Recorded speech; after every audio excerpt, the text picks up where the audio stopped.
Hi guys, in this video I'm going to guide you on how to fix your Xbox Series S or Series X controller not turning on. Now I know there are a lot of YouTube videos out there telling you to just change the batteries on your controller, and majority of the time that may not actually be the reason why your Xbox Series S or Series X controller is not turning on. And so I'm going to give you two solutions that would definitely fix this problem for you. That notwithstanding, if you actually do have bad batteries on your Xbox Series S or Series S controller, it is capable of making your controller not to work. So make sure you have tried changing the batteries, at least to be sure that that is not the problem you are facing.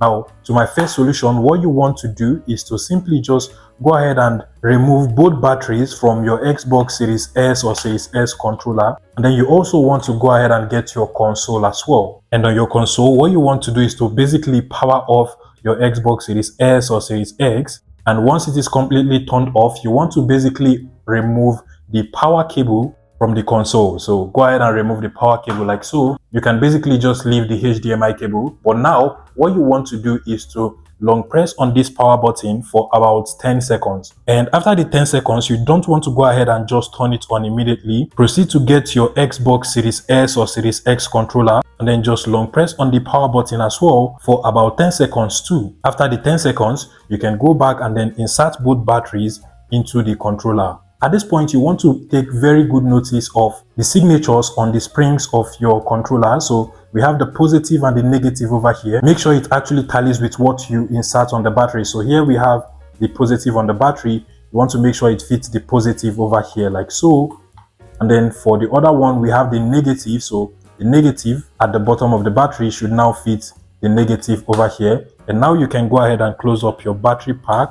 Then proceed to also connect back your power cable to your console as well.